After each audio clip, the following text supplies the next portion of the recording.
حرص مفتي الجمهورية هشام بن محمود على توجيه رسالة طمأنة إلى التونسيين، خاصة في ظل الضغوط الاقتصادية التي تعيشها العديد من العائلات،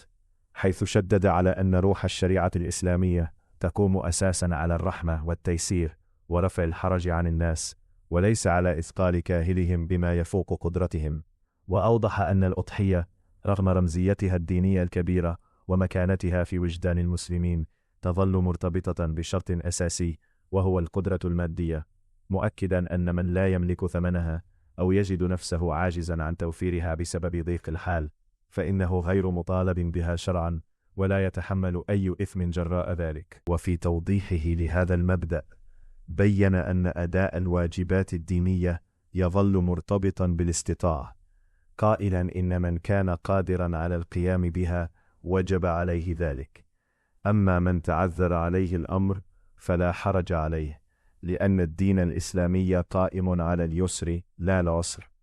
واستحضر في هذا السياق مثلا شعبيا متداولا في تونس على قد كساك مد رجليك، ليؤكد أهمية التوازن وعدم الانجرار وراء تحميل النفس ما لا تطيق، داعيا إلى القناعة والتصرف وفق الإمكانيات المتاحة دون الوقوع في ضغوط اجتماعية أو مادية.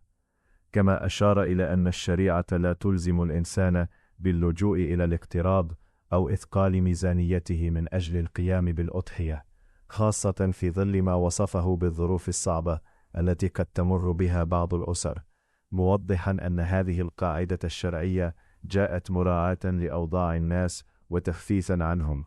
وفي هذا الإطار بين أن من كان داخل العائلة الواحدة قادرا على شراء الأضحية بماله الخاص يمكنه أن ينوي الأجر عند القيام بهذه الشعيرة عن نفسه وعن بقية أفراد أسرته، وهو ما يحقق المقصد الديني دون تعقيد أو مشقة. وفي المقابل أوضح أن الاشتراك في ثمن أضحية واحدة بين عدة أشخاص لا يعتبر جائزا من الناحية الشرعية،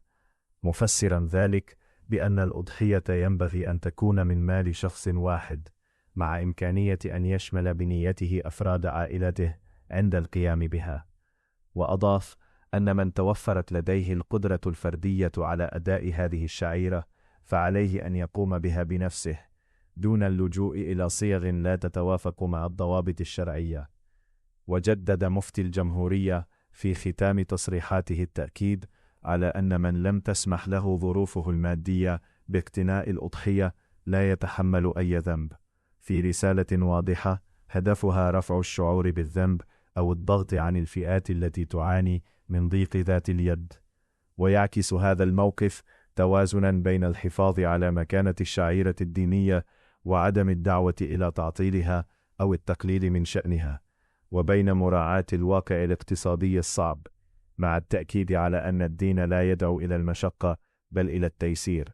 وأن تعظيم الشعائر لا يكون على حساب استقرار الإنسان وقدرته. وفي المقابل